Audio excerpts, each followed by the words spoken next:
Welcome to the Growth Over Grades podcast, a show connecting you with thought leaders, pioneers, and change agents who are leading the charge to support schools and districts in making the shift toward competency-based education and to promote growth over grades.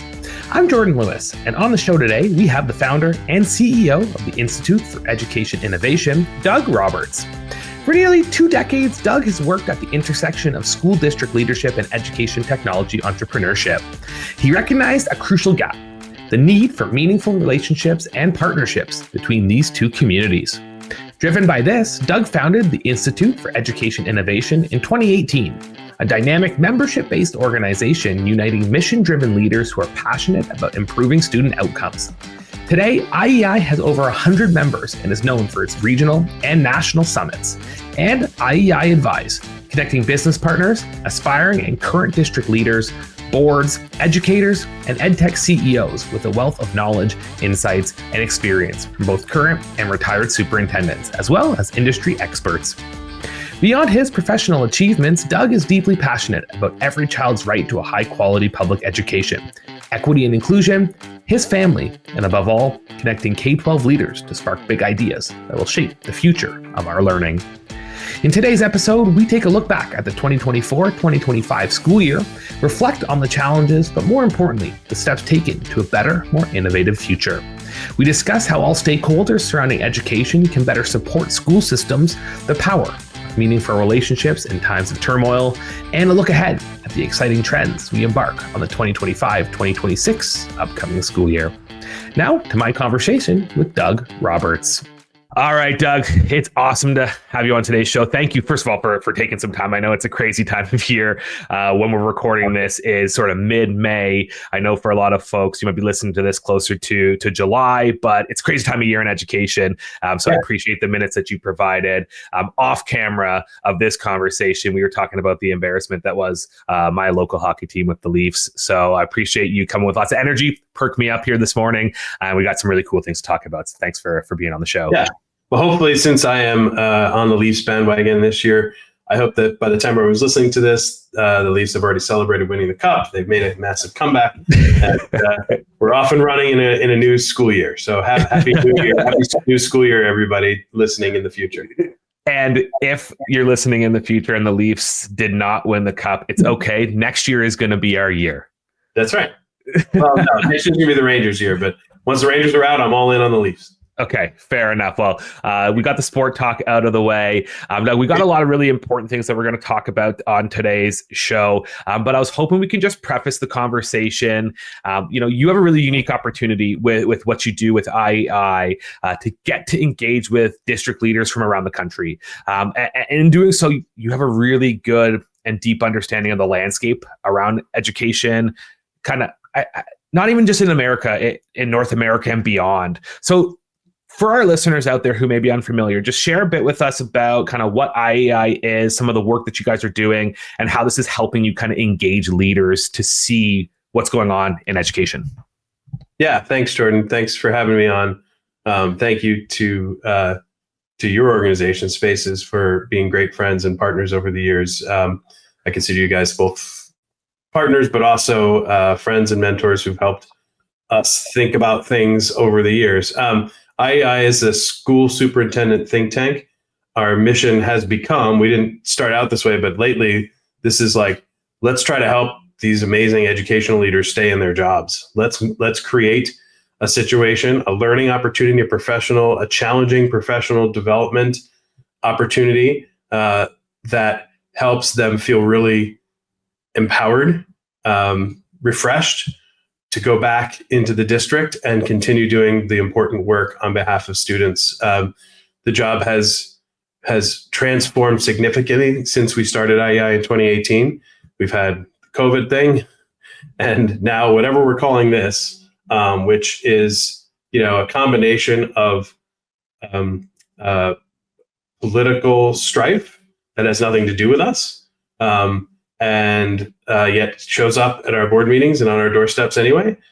We just want to teach kids. And of course, fiscal uncertainty, especially here in the States, in terms of federal funding and how states are going to respond to the changes in federal funding. So our job is to be that rock, that that steady Eddie place where district leaders know they can come, find birds of a feather, learn, grow, get some kudos, get slaps on the back, handshakes, hugs, shoulder to cry on if you need it, and then put the game face back on and go back to helping kids. And with more and more superintendents leaving the profession at faster rates, we feel it's that much more important for us to double down on our work to help superintendents learn, grow, and be the best leaders they can be. So that's what we do. Yeah, and Doug, double clicking on that idea of a fast rate of superintendents leaving the profession. Like we see it. I've had opportunity to have conversations with leaders recently talking about leadership loneliness being a big factor and the pressures that these individuals are facing. It always blows my mind when I get to talk to these leaders about the realities of what their day-to-day looks like. But just to double click on that idea of we see superintendents leaving and we need to support them, but we're seeing a vast majority coming in and just being thrust into this position, right? So I'm curious, from your perspective, like providing a network in this safe space for these leaders, like how critical is that for them as they're transitioning into this new reality to feel supported, to have that network so that they can go and support kids? It's super important. We're seeing a lot of people come into fairly complex superintendencies in larger districts with much less experience than we had seen in the past. It used to be sort of, you kind of worked your way up. You did a district with 5,000 kids, and then maybe you were a deputy in a large place, or you went to run a 20,000 student place, and then you got to go to the huge urban district, right? If that's what you want to do. Not that that's the path you have to go on, but some of these, the larger the system, the more complex everything, finance, politics, leadership development challenges, et cetera. So we've seen people go into these jobs with less experience, and some of them have thrived, and that's awesome. And some of those who have thrived with that less experience are part of our community, and now they're standing there to tell us kind of their secrets. We've seen others get into these jobs and and find themselves out of those jobs quickly, and that is it's just a terrible and sad thing for students. Districts perform better, generally speaking, on all the metrics that we claim to care about, in terms of student outcomes and learning and graduation rates, when there's consistency in leadership. Inconsistency, frequent changes of leadership tend to cripple a school system and its ability to make progress and move forward. And that makes sense in every walk of life, right? Mm-hmm. We talked about sports earlier, but like the best organizations tend to be the ones that have really great leaders for a long period of time. So we're trying to double down on that work. We're trying to spend more time helping our folks who are surviving in the job and thriving in the job mentor the next generation. We've had specific requests for us to be intentional about outreach to mentor other folks. That's why we launched our District Leader Connect events, where our members are the teachers, they're the speakers, the keynote, and the attendees are deputies and other members of district leadership teams, both from our districts, but also from other districts who we don't work with. And so it helps us kind of expand our reach and help sort of, preach about, and I say preach because sometimes the sessions do feel a little preachy, a little churchy, a little kind of, spiritual in the most secular sense. Like there's a spirit to like being a district leader, particularly in difficult times, that our members tend to impart with enthusiasm and passion. And that gets people to want to stay in the job. People raise their hands in these sessions and say, I think I'm going to go pursue my doctorate. And I thought I was just going to be a principal someday, but now I really want to be in district leadership. That's one person at a time. Our District Leader Connect events, our Leaders of Color cohort, like those intentional outreach moments are an important part of our work in our community. And while most of our partners know us for the Superintendent Summit and all the work we do to connect, connect partners and district leaders who want to have a conversation about how they can work together, this part of the work is part of the most important piece to our members, and it's kind of, I think, why it's a thing that's unique about us, and we're doubling down on it because we see that it's an unmet need in the leadership development landscape for K-12 leaders. Well, I think it goes deeper than that, and a foreshadowing to a conversation we're going to have a little bit later. You mentioned throughout that, the relationships in the community.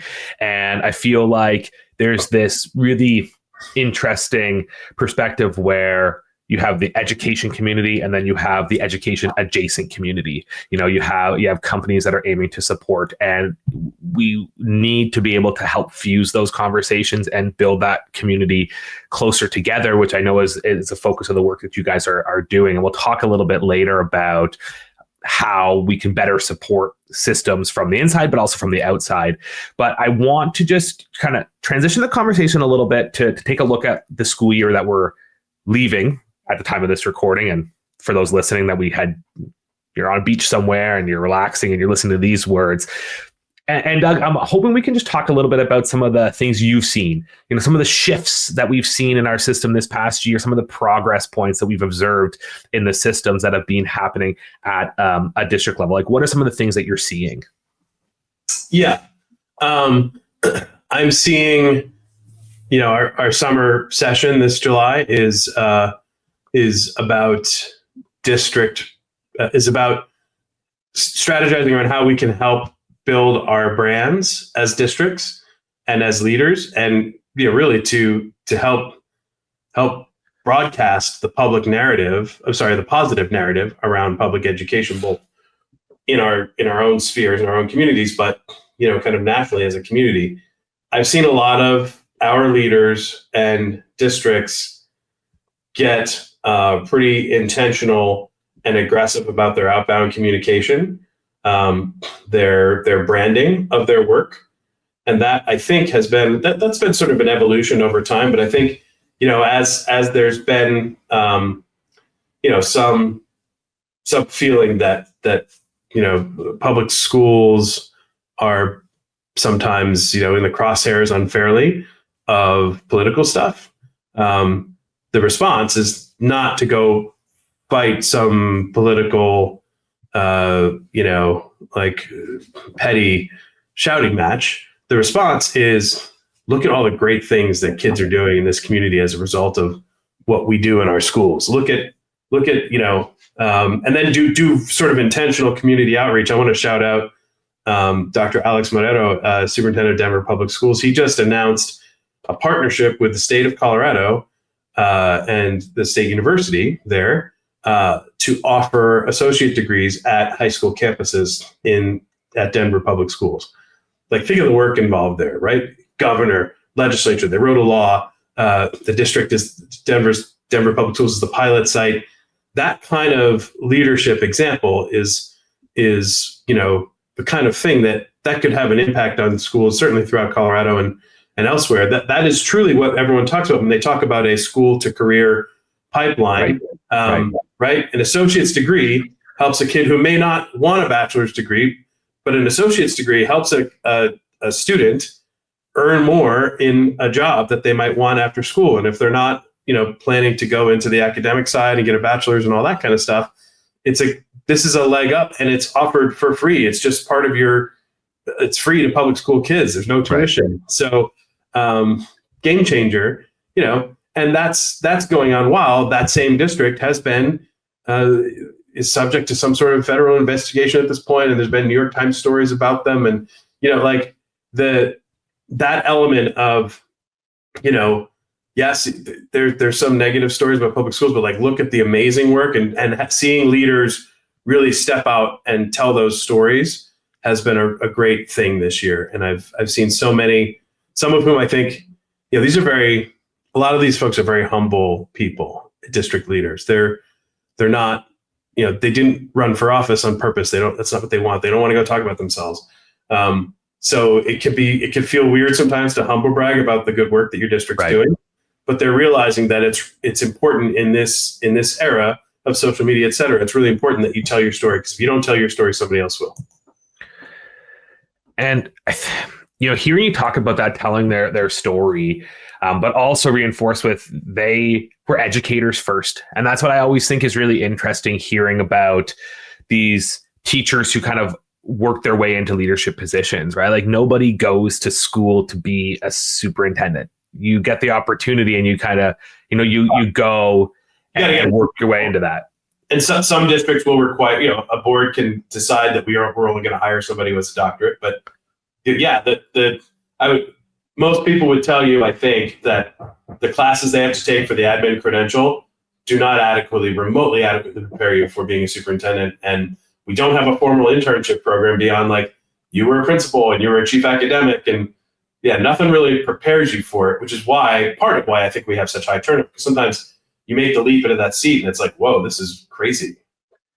And I think too, if you look at other associated industries, you go to college to be an engineer, you take an engineer track, you get that, you go get your engineering job, but they can get these additional credentialing in whatever way makes sense for them. But at the core, they were there to be teachers because they wanted to help kids. And now they're being thrust into this position where they're running budgets and they're working on marketing. And as you're just talking about building a brand, like those are mass marketing strategies to help them support the good work that they're doing, right? And I feel like it's a really big challenge because they're just there to help kids, but now they have to be so much more. Yeah, and it's interesting, so we're concerned, especially here in the States. I don't know if this is as much of an issue in Canada, especially with all the kind of provincial involvement in running districts, school boards. But here in the States, there is a real push to privatize the way we fund our schools. We have many smaller districts in a lot of states. And so there could be an opportunity to have those public funds run to private schooling organizations, for-profit schools, or you can take that money and you can use it to homeschool. Like that's a street that runs through all of this in terms of funding U.S. public schools. And I think what the folks in our network are doing is saying, well, look, we better get good at this game. We can sit here and complain about it, and we can complain about it to legislators and all that, or we could just take this into our own hands the way entrepreneurs do and say, let's just go beat them at their own game. Let's go compete. Let's go market to families. Like, you want to take your kids out of our system? These are all the things you're going to miss out on. This is what we're really good at. And, some states actually have provisions where kids can migrate out of their geographic district to go join another district. And if you're in one of those states, districts are starting to say, hey, let's think like a business. Let's think like we've got to go earn. Let's think of students and their families as customers, which is also many years ago at IEI, we had Steve Constantino, retired superintendent, come talk to us about this idea of customer service and how we do community engagement, and that we should consider not just families and parents and kids, but also residents and taxpayers, our customers. And that can change everything about how we structure things in our district offices and how we communicate. And that's a long trend. And I think that now that we're getting into this privatization conversation, and with the funding changes, it could get very real. I'm seeing leaders start to, and they call, and like, we've actually helped, our advisory service has helped a couple of districts with outbound Marcoms plans to help do things like get communities to support budgets and things like that. And it's just really interesting hearing, as you're speaking about this, because where my head goes immediately is how can a district leader balance now the responsibilities of operating this multi-structured business, for lack of a better term, with the core mission of just helping kids. Like, how does that help? Right. It becomes so much more complicated. Yeah. We're asking districts to take on more work that is outside of education, whether it's health and mental health services, intervention services. We've long had a tradition of schools feeding those who get, federal free and reduced lunch. Hopefully that program doesn't get cut, because that means some kids won't eat during the day. But, and now this kind of marketing communications challenge. And I'm watching people in the IEI community step up and say, okay, what's next? Well, I'll tell you what's next. Figuring out if we're going to ban cell phones, right? Mm-hmm. Or is the state going to ban cell phones during, bell to bell? AI, how should we use it or not use it? How should we let kids use it or not use it? teachers and teachers unions saying we need AI out of our classrooms because it's like screwing up our ability to teach kids to write because they're just, like this is complicated stuff. And, that's why we've just tried to evolve. And, this is why I firmly believe, and look, no disrespect, we love all of the great county superintendent meetings that happen. Everyone in the county gets lunch, and state superintendent conferences are great. It's just other conferences for district leaders. But, we're trying to be a unique place where you can learn all of these things that our colleagues in the corporate world have to learn to run large. If you're running a $200 million enterprise somewhere in the private sector, that the CEO of that enterprise doesn't have to understand something about marketing, and at least have people on the team they can delegate this stuff to, but like have an eye for marketing, have an eye for earning customers. So if our colleagues running 200, 500, whatever $1 million businesses in the private sector have to do that, we got to learn it too now.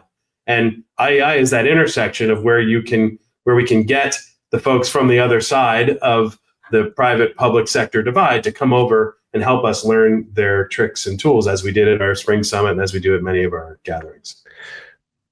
And hearing you kind of talk about some of these broader challenges, you mentioned the cell phone bans, and I know that's a really touchy subject. I have my personal opinions on it. Others have completely different opinions on it.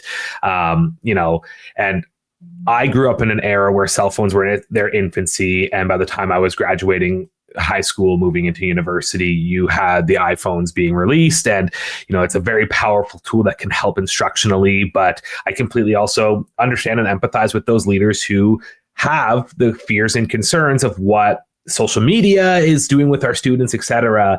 And you talked about AI, and AI obviously is the hottest topic in education. It seems to be the main presser of, there's a lot of hot topics happening in education right now, but I've been seeing it be kind of driving a narrative in most of the professional learning situations. You go to a conference and everything is just on AI. So talk to me just like initial reactions about kind of AI and what you're having conversations around it about. Yeah, I don't think the average classroom teacher is sitting there worried about how to use AI all the time. I think it's something that the investors really want us to talk about because they see dollar signs. They want to go invest in AI companies and make money and scale, blah, blah, blah. I see district leaders wanting to talk about it a lot because, the way it's the no-brainer way to use it in a district is to scale and streamline operational functions, right? And then you see teachers using it behind the scenes to generate learning materials, potentially grade stuff in the secondary world, and create reading pieces, and there are a lot of its ability to analyze things in a basic way holds a lot of promise. But the minute, look, I've been listening to investors talk about innovation in education at conferences for 15, 20 years, and they're always looking for some kind of silver bullet. And I'll tell you, like the last big one that pissed me off was videos. Like when Netflix converted from DVDs to playlists on, streaming, they were like, and then Khan Academy comes out, it's like, oh, videos, that's how every kid's going to learn. Like that's 15 years ago now, 12, 14, like video is not, it's not that it's not part of the learning process, but teachers are how kids learn. And that is never going to change. The relationship between a teacher and his or her students is the thing that drives it all. And there's no AI that is really going to help with that. Now, there could be some AI that helps sort of increase contact points, but the cool AI stuff I'm seeing is stuff that actually increases the contact points between, that help kind of make a very flat organization with one boss and many people reporting to them. That's how a school is, right? There's no middle management. Like helping increase touch points between those adults, AI can help scheduling, transportation routing, finance. Even things like districts spend a lot of money on these packages that help kind of with communication between the board and the community. A lot of that can be streamlined. So that that AI, we shouldn't seek to use AI in education any differently than they're using it in finance or elsewhere, right? Nobody in like in finance, like let's talk about trading, like there's no day trade. They're not going to replace day traders with AI. They're going to arm day traders with AI empowered tools to help them be better at their jobs. But like, so if it's not good enough for the people trying to make millions of bucks a day, why is it good enough for kids? Why is there this constant thread? And it just, whenever I hear it, it really bothers me. This constant thread that we should have robots teaching our kids. That's what it always comes back to.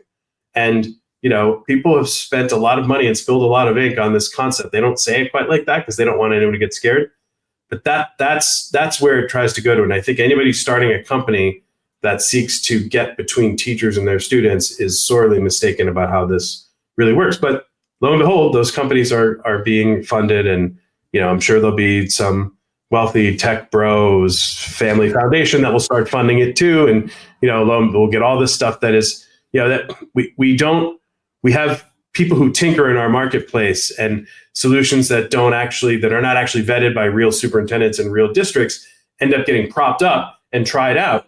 And some of them work out, some of them don't. But let's let the market kind of figure this out. And there's sort of two things that I'm hoping that we can kind of build off in this area of thinking. One is, and I would love to get your opinion and sort of thoughts on this, when you have a disruptive technology that's coming in, and whether you see AI as being something disruptive, I do see it disrupting the tech industry in terms of how it's approaching companies' abilities to scale, and the speed in which districts build policies, procedures to adopt this. And we're seeing AI being built at such a crazy speed. So like, where are your thoughts on, with districts spending time, resources, and effort to create these governing policies, by the time they actually get put into practice, the policies are outdated? Yeah, right. I mean, I can't remember who it was. Somebody speaking at one of our summits, I think it was an emeritus superintendent, a former superintendent, who told us that they never wanted to see a strategic plan that was longer than 2 pages. Right? Districts go and they write these 25, 30, 40, 50-page documents, and this is our strategic plan. No one's going to read it, and you're going to make so many changes to it. It's impossible to make a 5-year plan, especially when the average tenure of a superintendent is 3 years. Right. Make a solid plan for the year that the public can understand in 2 pages, have public discussions about it. And I feel the same way about AI policy. I think you can't solve for all of it. And yes, there are teachers out there who are very concerned about AI and how it's going to impact the class. Yes, members of the public are concerned about it. Members of the public are similarly concerned that districts aren't doing enough with it. And, districts are not tech shops. Districts should be out pursuing the best available tech at the best price points. And, if you're using tech that's charging you a lot of money and it's not using AI, you're probably getting ripped off, So I think that's a conversation that districts need to have. But, there's an age-old challenge in public ed that districts are not always the most savvy buyers of technology. Sure. Right? We still don't you don't learn about how technology works in teacher training programs. We certainly didn't when I did it in the late 90s, and there's maybe they throw a bone at it now, but you're learning things like how to engage with kids, how to assess, how to understand if a child is engaging with the content, how to differentiate, psychology of learning, that's what ed school is all about. So it's places like IEI where we're trying to help educate more folks about how tech works and what you should expect from your tech vendors. But the problem is we can't figure out how to scale this out so that every district can participate. And that's something I'd love to figure out. And if I do, I think we'll have a very nice future. But we stumble over this silly, we don't want the superintendent to leave the district because something might happen. Or we're sad that the district is going to an event at a resort in New Mexico, and like we don't get to go because we're not the big boss, right? And in the corporate world, it would be like, whatever, you're not the boss. The boss is going to the retreat in New Mexico. In public education, it's like, yeah, that means you are, like not being true to your morals as an educator, and like we're gonna, ban you from traveling. And that's as things are getting tight economically, a lot of districts are banning their leaders from traveling to go learn at events. And then there are other places where there's a political thing. They don't think you should travel to another state because they think you should be here chained to the district. Right. And that is the antithesis of intellectual curiosity. And you should have leaders in your district who are intellectually curious to get better at all this stuff.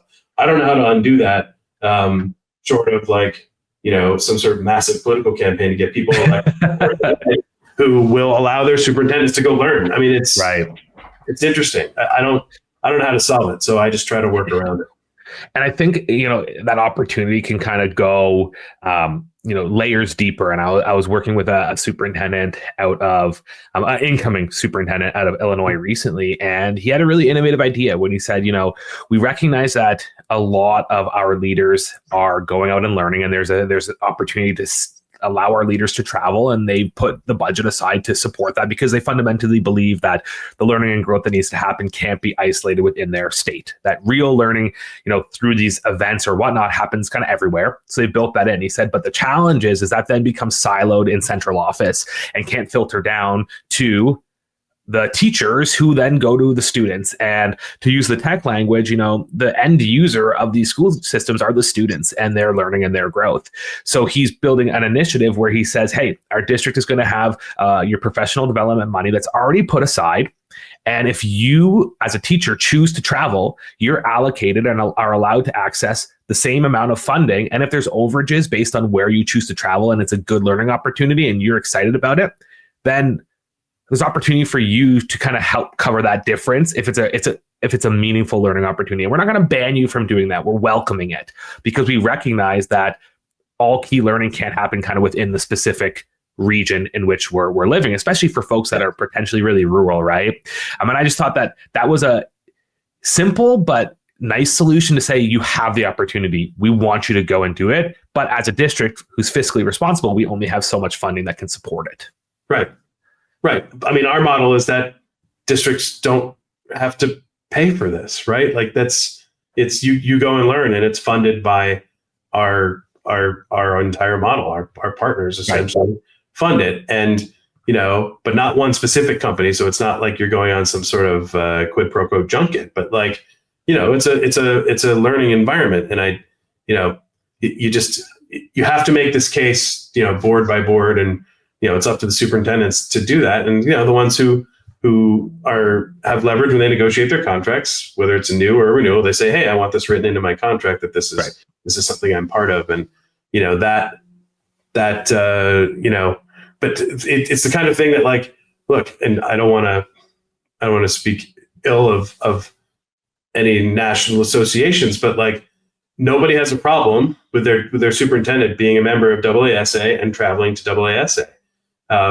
And that's great. So they get everybody together, but then people say, AASA doesn't do enough on this, that, or the other, or the learning opportunity is there's so many different panels that it's hard to go to stuff, and there's no kind of middle ground. It's either like the small niche thing like us, or it's the huge national thing where you get to connect with everybody and have learning opportunities on a grand scale. So it's, I don't know. I don't know how that's a mentality that people have about their superintendent traveling that I don't know how to fix.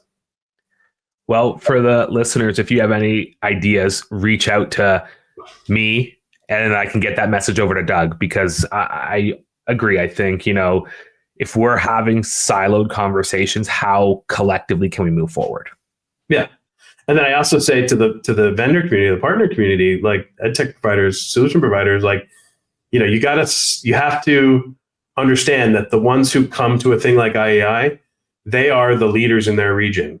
And, if I had a nickel for every time a company told me, we really want to, we have a detailed, matching algorithm process that you guys go through every time you come. And for all the companies who just uprank all of the large districts and downrank all the small districts, like I get it. Like there's volume in selling to that large district, but it's going to take you way longer to sell to them. It's much more complicated. And you got to remember that the people coming to IEI are unique, special, innovative. They're willing to try new stuff. And they're the ones who are always the first in their region. So if you're talking to a 1,500 student Indiana district leader, that Indiana district leader, if they're part of IEI, they're the gateway to many other districts in Indiana, because everyone calls that person and goes, hey, what are you doing for such and such? And here he says, oh, we're using this thing. We met them at IEI. What's IEI? That doesn't matter. Here, just talk to this company. And like, they don't, our members don't do that because they get compensated, or they do it because it works for kids, and they just care about kids, and like they want to help make the connection. And that's the strategy that companies should be taking right now, is building the relationships with all those folks, even the teeny tiny districts where you've got to build influence and build relationships, state by state. And let's kind of dive a little bit deeper into that. And as we kind of think about the next upcoming year and supporting our schools and districts, we kind of chatted a little bit offline of this idea of investing in the relationship and not hiding behind booths at conferences. So, Doug, like, what are you seeing work right now, and how can vendors or solution providers kind of break through the noise, because there is a lot of noise? A lot of noise. Yeah. I think sometimes people back in the office, and I will say it tends to be more of the kind of venture backed companies. There are people back in the office who are responsible for planning the marketing and event budget. And what they look at is how many districts attend an event. And they'll go, oh, wow, that like National EdTech Conference has 40,000 attendees. We should go to that and cut the small one that has 60 districts. That is the absolute wrong way to think about it. Right. You're swimming in a vast ocean of like hundreds of ed tech solution providers, most of whom probably are, many of whom are going to be better capitalized than you, more established. They're going to have a fancier thing flying over their booth, those round things they get, and fancier carpet and a larger space, and then the little room in the back to go do deals like that. To me, that's the first thing that you've got to think about scaling back right now, because you can go to that and get very little ROI and bring your whole team and all that, or you can come to IEI. You only need to send 2 people and come out of there with a 5 or 10x kind of return on your investment, a pipeline that's like 20 to 25x what you spend. The ability to, there's no sure thing, especially in selling to public education, but it is. I've never met a company that comes to IEI and doesn't come out with like 7, 8, 10, at least, usually many more, actually real qualified sales opportunities. And that's what you need right now. If you're going to go spend time out and you're going to spend money, you got to walk out of there knowing that you've got 10 to 20 deals you can reliably and reasonably close within 6 to 12 months. In this environment, in this marketplace, look, I can tell you what all the districts are telling us, what the superintendents are telling us. Right now, they're not adding new things to budgets. We got a handful who have increasing enrollment, and that's awesome. But they're also facing inflationary pressure. So, it's not all fun and games for them either. But if they're adding a new thing right now, they're taking something else out. And in that environment, you want to have the relationship with the district leader, not the like whoever they send to go walk around the exhibit hall. You want to have the relationship with the district leader, because that's where they can make the decision. You know what? This could replace this other thing we do that I'm not sure that people use. Let me go find out. Lo and behold, great. Let's swap this one in, swap it out. Or a lot of our districts, because they're part of IEI, their boards give them a small kind of, I don't want to use the word slush fund, but a small like exploratory kind of research and pilot fund that they have full discretion over. And like, I can pull off some small, investment, a few $1,000 for a pilot in a handful of classrooms or in a school. And if you're a startup, that's gold. And that doesn't, the vast majority of districts do not look for opportunities to go pilot new things. They go figure out what everyone else is using and sort of buy that. Right. These folks are ready to try new things, and that's always going to be, I think a higher leverage, higher ROI use of your dollars than anything else you can spend money on, including like, retired soups to go open doors for you, booths, et cetera, et cetera. So, that's my sales pitch for right now. And look, we also understand that some companies are really struggling. Sales are down. Districts are tightening the purse strings. Renewals are probably going to be a lower rate this year than in previous years for ed tech providers. Like, we get it. We see it. We saw all this happen in COVID, and everyone saw what we did. We pivoted hard. We got creative and flexible. We worked on creative ways to deliver our services at price points that people could afford, and we're doing it again. So, if you're out there trying to find somebody who gets what the market's going for and is not just like throwing cookie cutter pricing models at you, like, come talk to us, because that's who we are. And I think, in reflection upon kind of hearing a few of those tips, some things worth kind of bubbling back up.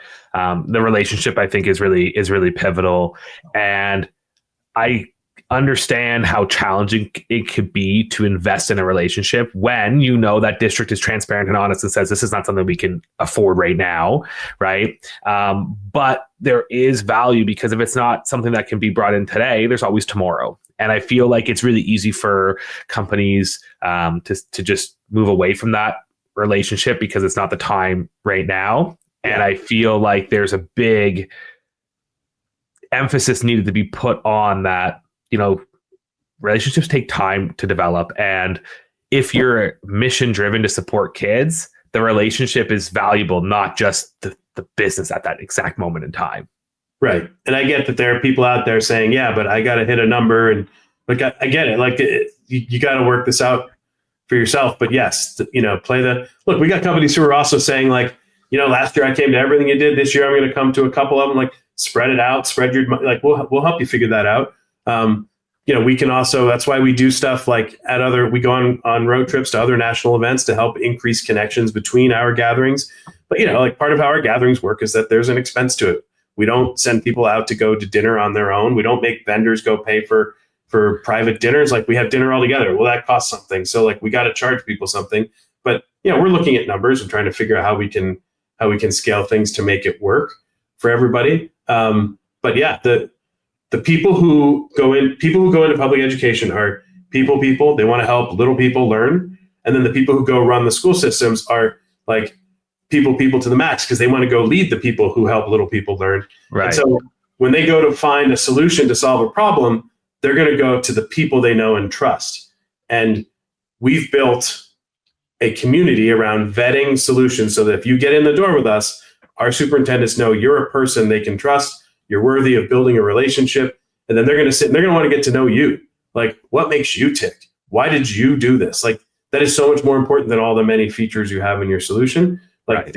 You and your why is going to help you sell way more than I think certainly a lot of ed tech investors, right, believe.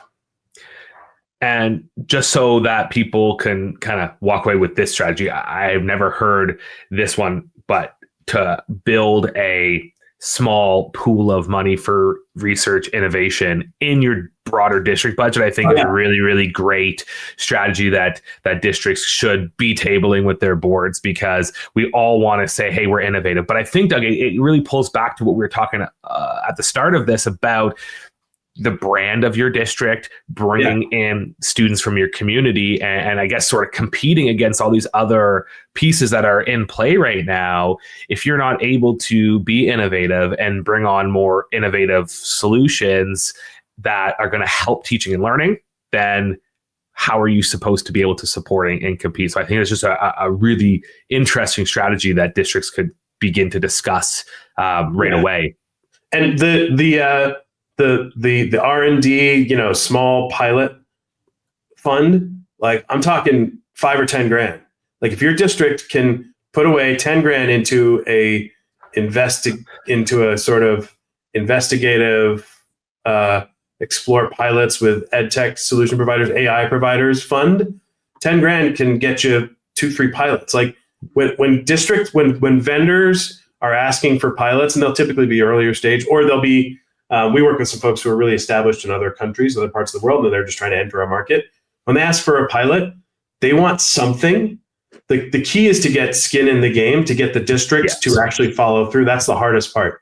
So like, if you tell them, I got $2,500 I can give you on the professional development line for you to come and do an implementation and training, and you're going to give me the software for free, they're, at least the ones who listen to my advice, are going to take that, right? It's all about getting you to do something. And if there is a purchase order, then there's accountability. There are board members who are going to say, how did we spend this money? What did we get for it?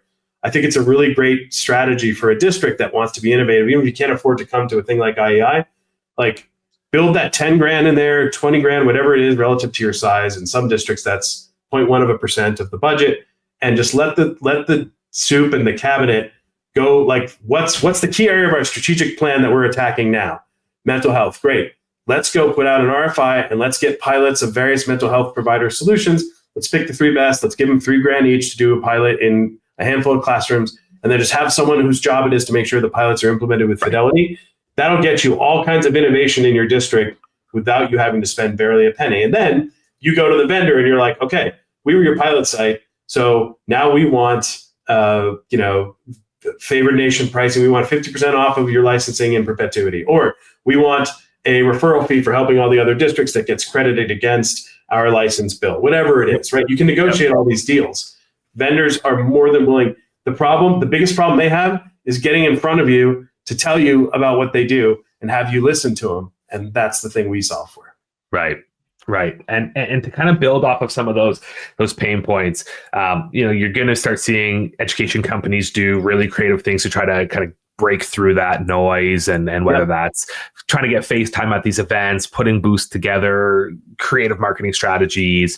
There's a million and one ways that superintendents are getting contacted. But I'm curious from the superintendent's perspective, like, Doug, what are you hearing that they are frustrated with from vendors? So I want to be able to provide some insight from the superintendent's perspective so that vendors can be better in getting through the noise so that they can better support the kids. Yeah, we've beaten the email thing to death. Stop emailing. It just doesn't work. I think not understanding the context, not doing your homework on the district. If you have a solution that doesn't have multilingual capability, and you go talk to a district that has students who speak 72 languages, right? Probably not a good fit. Find the ideal target fit and go after them. They get frustrated when vendors bring silver bullet approaches, presumed to be able to solve all your problems. They don't believe you. They think you're full of hoo-ha when you do that. They get frustrated with arrogance. They get frustrated with hubris. They get frustrated with, particularly superintendents, with like feature-heavy approaches, right? Like they get frustrated when vendors claim to know the work better than them, because they're like, oh, what you taught for 4 years in Teach for America, like you don't know how to run a school district. Why are you presuming to tell me how to run mine? All of this, a lot of this stuff, you're probably picking up as I'm saying it. A lot of this stuff is like is personality and attitudinal, and like it really it's stuff that's so easy to fix. Like just like flex your humility muscle, flex your empathy muscle, be a listener, right? Especially if you're early stage, but even if you're not, what do you think about that? Like, this is what we do. How would you think about using this in your district? They really don't like the kind of the corporate hard sale. And it's, again, because they're people who are responsible for the well-being and education of children. And that's what they care about. And that can be a hard bridge to cross for some, particularly those who are so deep into the like product and the solution. So find the right fit. That's what you got to do. And that's what we do, is try to help people find the right fit. And it's definitely worth with all of the technology that's out there. I might probably get 5 emails in my inbox a day from companies that have obviously used an AI agent that has scoured the internet for something. And they, I got one that made me laugh out loud yesterday where they said, hey, we noticed that you do this. And I go, okay, great. Your AI agent picked up what my job is. But then it said, and I noticed that you're in the San Francisco area and I would love to come and hang out. And I'm like, wrong, like super wrong on where that is. Yeah. How about let's go to, I got one the other day. It was like, let's go to Katz's Deli on the Lower East Side of Manhattan for lunch. And I'm like, what? Like, first of all, you waited a very long line to go into that place. Secondly, and it's awesome. It's got the best brisket on the planet. But, it's 40 miles from my house. I got to fight through traffic. Like, it's just like, what are you doing? Yeah. Yeah. So I feel like that's where you do a bit of work and I love that you called out being a listener. I think that's also something that is really important right now is listen and be empathetic first, because, when you're on the outside looking in, you can say you understand the challenges, but the reality is you could just be the ear to hear the challenges. But, we don't. Let me share another one that's ruffling some feathers. Don't run scared based on politics. So, and we've seen it. Bunch of vendors have been making changes to their marketing materials. They've changed names of things because they're worried that it's going to, upset somebody because of an anti-DEI movement in the federal government. Like, everybody in a public school wants the school to be inclusive and wants kids to have an equitable access to opportunities to education. Like, nobody, and I'm saying even those who voted for the current administration, like the thing that's happening with the DEI stuff and federal policy in the US is politics. And that doesn't impact like a teacher who wants every one of the kids in the room to learn, right? So if you suddenly say, we're not interested in being part of a movement for equity in education, then that sends a signal that you're just going to sort of flap around in the political winds. Like, stay true to your mission and your principles, or that you don't have a mission and morals and principles, right? So that I've heard a lot of people kind of get concerned about. It's like, whoa, okay, you're changing your whole tune because of an executive order, right? Like, that's not what we're about here in public education. We're about kids learning, and we're about all the kids. Right.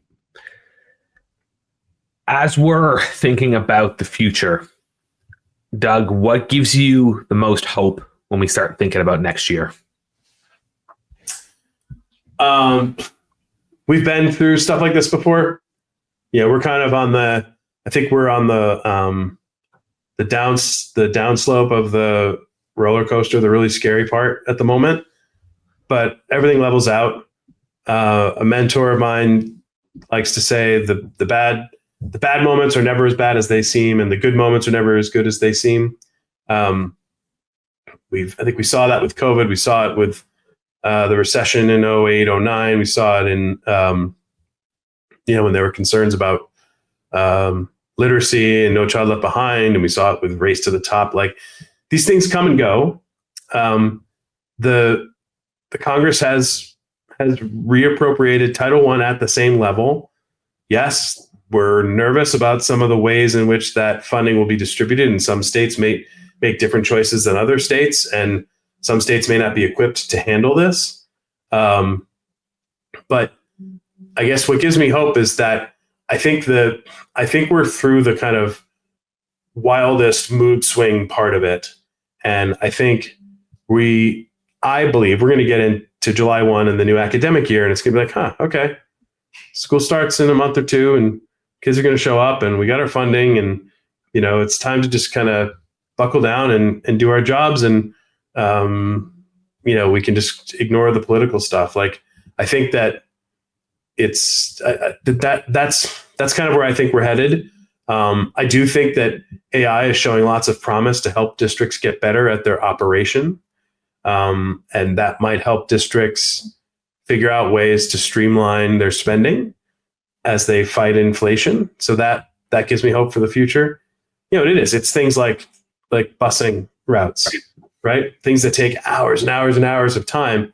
If they're suddenly taking less time, and then you're you've got someone whose job it is, their full-time job is routing buses, and that person retires, like you're able to, reappropriate funds and spend it more on program for kids. Like that could be a win for us. If writing IEPs, my wife's a special ed teacher, writing IEPs can suddenly be streamlined, Right. because that's a very technocratic kind of task, and it has to map to all parts of the IDA. And like, if that can become easier, like that would be amazing for students and their families and the teachers trying to help those kids. So those are the things that kind of give me help in terms of the AI tech revolution. But we just gotta, and the bottom line is that like we can talk all we want at like the macro level, the industry level, the investor level. In classrooms, what happens when a kid's struggling? A concerned parent sends an email to a teacher and they have a meeting. Like that's never going to change. And I think everyone just needs to remember that. And that's not AI or anything else. That's a caring adult professional meeting with a concerned parent to build a relationship and help a kid. And I go through that as a parent with my kids' teachers, and so does everyone else. And that is not going to change. And I feel like there is a lot of fear around some of these technologies. And you mentioned, Netflix and the videos, and the reaction teacher saying, I'm going to lose my job because videos are going to be the next greatest thing. And then you're seeing all these AI advancements, et cetera. But fundamentally speaking, good teaching and learning will never be replaced. You'll never, and you mentioned it earlier, Doug, you're never going to get rid of that relationship with teacher and student on the learning. And it's the job of us as educators to, we need to adapt how we're going to support that student, because the students have different challenges and needs than what we saw a year ago, 2 years ago, 5 years ago. But fundamentally, that relationship is still going to be sound, and that teacher is still going to need to be supporting that student. Got to keep teachers in the jobs. Got to think through, the modern workplace is a hybrid work from home, work in the office workplace, and schools are not that. So there have to be concessions, possibly in negotiating labor contracts in the union states. Like that concerns me. But I think you've got there are a lot of people who want to be in the profession. But the profession needs to do some work to make sure that it's going to continue to appeal to young people entering their careers, because we're not just losing district leaders, we're losing teachers too. And that tends to be that's a socioeconomic divide that concerns me. Well-to-do districts with high property tax bases typically have their pick of the teacher candidate pool, and low socioeconomic areas are opening school with open positions. And that's always going to be a concern. Right. Doug, what sort of advice would you give to a district leader or an education partner as they start preparing for the upcoming school year? Lead with empathy. Expect to need to be creative, particularly our vendor partners. Think through your partnership. I really want more vendor partners also to think about creative business models for getting paid. Districts respond well to the idea that you are willing to be paid based on results delivered. So if that can be figured out and standardized, I think that could be a great way I think districts will pay more for services and solutions if they know that they work. And I think the more vendors should explore this versus the cookie cutter, we cost X bucks per student kind of approach. So I think people should explore that. Like, don't let a crisis go to waste, right? This is an opportunity to innovate. If districts are having to make tough funding decisions, tough decisions based on a reduced amount of funding and increased inflation costs, find ways to work together, and just lean into the relationships you've got, lean into building more relationships, be a partner who's going to help each other through, not a vendor trying to make a buck. And for our district leaders, same thing. Like, don't hide in the office. Fight for your ability to go out and learn. Make the case for ways that you can improve. If you want ideas on this, give me a call. Ways that you can improve outcomes for students by traveling out and going to learn about what's out there in terms of AI and other solution opportunities. This is not a bad thing for a district leader to do.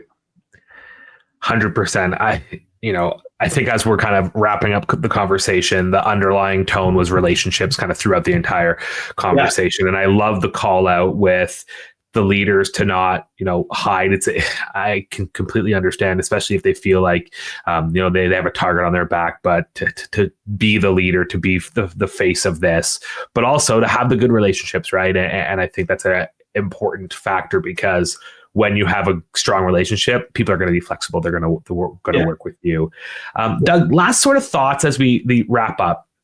And this is going to be an interesting question, because when we think about public education right now, there's different, there's the educators, there's the students, there's the industry partners, there's a whole bunch of stakeholders that are all involved in this. And we've seen from this year, it seems like the education system is really in the crosshairs, and it's in the media a lot right now. And whether you're on one side that thinks it's being attacked, or on the other side that thinks that privatization and all those things are a good thing, I don't care where you stand, because I'm a believer that we do this to help kids. So for all folks that are involved, how can we collectively come together just to better support the mission of student success? What sort of words might you share for listeners about getting back to supporting student success? I don't know. Give your public schools the benefit of the doubt. The people who work there are there because they care about kids. They could go work elsewhere and get paid more, particularly superintendents. You go run a $250 million budget in the private sector, go look at what those CEOs get paid versus what soups get paid. They chose to be there because they want to help kids learn. And I think we should all, I hope we can all sort of remember that it's a great kind of gift to have a public school system in general that is funded by, that's a concept that the US invented, kind of, right? And so that's, not every kid growing up in this world just has a school they can go to that is like available and free to them, and has 4 walls and plumbing and electric and all this great technology stuff like that. It's the lifeblood of our society. And let's try to not every district's perfect. People make mistakes, leaders make mistakes, but a little bit of grace. I think if board members, part of our frequent turnover problem with district leadership is that board members are getting quick trigger. I don't want to say trigger. They're making quick decisions, knee-jerk decisions sometimes based on public reaction and social media posts, like, oh, wow, everyone wants the superintendent out of here, we better deal with this. And it's very easy to, I've seen this happen with soups that are close to me too. Like, people turn on their superintendent when the public turns, and that's a violation of a relationship that you've built when you hired the person. You're the ones who hired the person. Now, if it's a brand new board and you didn't hire the person, that's a tough one. And then my advice is superintendent, beware. If you don't have a relationship with these new people who've come onto your board, they may want to go in a different direction, and you might want to start plotting your exit. But I think remembering that all these people are good people who got into this for the right reasons, and that grace, I think our educators deserve. We're talking about innovating forward, building relationships, and continuing the important work of public education so we can support all of our kids. Doug, thank you so much for joining us on the show here today. Thanks, Jordan. Appreciate you. That was CEO and founder of the Institute for Education Innovation, Doug Roberts. Hey, thanks so much for listening to the show, and please make sure to hit the follow button on your podcast app so you never miss an episode. I'm Jordan Lewis, and you've been listening to the Growth Over Grades podcast.